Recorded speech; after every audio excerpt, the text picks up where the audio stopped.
Welcome to the Insurance Stream. I'm your host, Abe Bowling. Great to be with you on this Monday. Getting ready to start our work week off right here.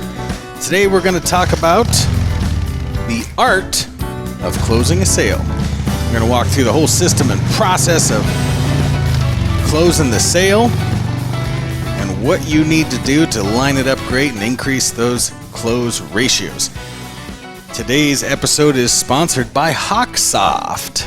They are so great. I've used Hawksoft for like 15 years, and they are awesome. Can't say enough good things about them. This morning, I actually got on, and I got a demo. I got to get on and log into their Hawksoft 6, version 6, which is coming. It's really, really exciting. It doesn't mean you shouldn't sign up for Hawksoft now, because they're getting ready to be able to port all that data over to the Hawksoft version 6 of existing users, which is so cool. I mean, Hawksoft it's a great company. There's a lot of people. I was talking to some people at a conference, and they were talking about how the agency management system that they use, they're like, man, every time I get a phone call from them, they're wanting $10,000 to upgrade my system. And I said, I don't think Hawksoft has ever called me. Not once. They've never called me. They've never tried to upsell me. They do not charge for stuff that they roll out. It's just an update that you get.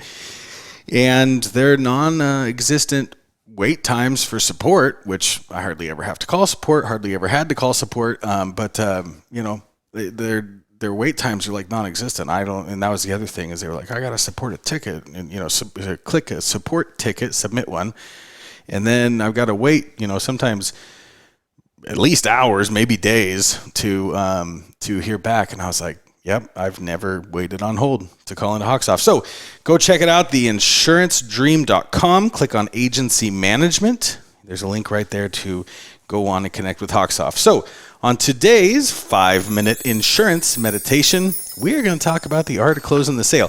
Now, closing the sale starts at the beginning, because if you don't set up the sale correctly, then you're not going to close very many of them. So the very first thing that you can do when you are looking at upping your close ratio is, you need to have a really clear understanding of what is being sold. And a lot of times in insurance, our products are really complicated. There's a lot of ins, a lot of outs, maybe some exclusions, some different things like that. You have to understand what you're selling so well that you can easily explain it to somebody else. You got to be able to take a whole policy's worth of information, and I'm kind of oversimplifying here, but you have to be able to take a whole policy's worth of information, and then you have to be able to give an elevator pitch, like on the back of a napkin. So you really need to understand your product that is being sold. That is key number one. Number two, you need to have a prospect information questionnaire. So when your customers call in, whether you're using a multi-rater, if you're doing business insurance and you are quoting the same type of customer over and over again, you should probably create your own. FormStack is a great way to use, great way to do that, accomplish that without having to hire a developer. But, create your own information gathering questionnaire, because you need to gather the same information every single time, and you need to be able to run through, and you need to be able to quote with multiple different carriers.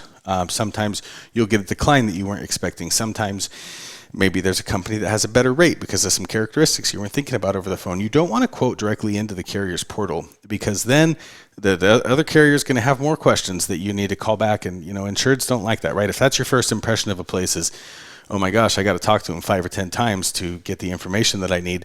Nobody wants to do that. So have your own questionnaire. Make sure it encompasses all the information you need, but don't make it super, super long, right?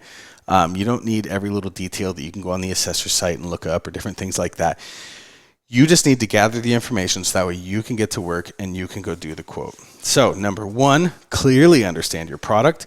Number two, gather the information using your own questionnaire, unless you're doing, personal lines for, through a multi-rater or something like that. And then number three, here we'll go over a little checklist. The most important part of any company, of any successful company, is the ability to have a high percentage of sales, of closings.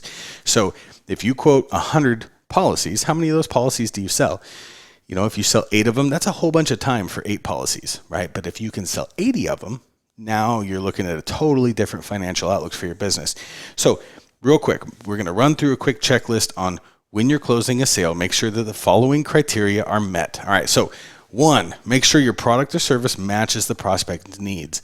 Don't quote them something they didn't ask for. Don't quote them something if you asked them and they said, no, that's okay. Don't quote those kind of things. Just quote what the prospect needs. Clearly and quickly communicate, number 2, how the product or service will meet their needs. So tell them, hey, Mr. Customer, you asked for this, and here's what I quoted you. Here's how it's going to meet those needs for you. Very quickly, very clearly. Keep the sales pitch as short as possible to be considerate of your prospect's time. We're all consumers. None of us like hanging out on the phone with salespeople. Not a good use of our time. Listen to your prospects and answer any questions that they have completely.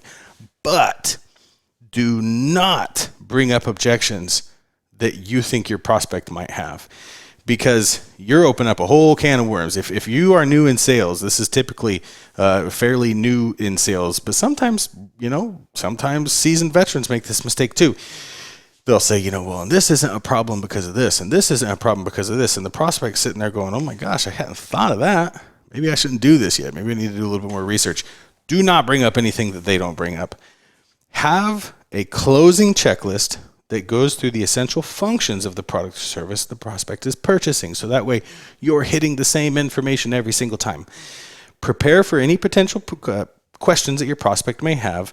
Again, do not address any objections that the prospect has not raised. Allow them to talk and tell you what they need and listen to them. And then after the sale, make it easy for the prospect to spend their money. Whatever form of payment they've got, figure out how to do it. ePay policy is a great way to do that. And then if you don't get the sale on the first try, follow up. Ask your customer, when can I follow up with you? And then do it on that day. And this has been your daily insurance meditation.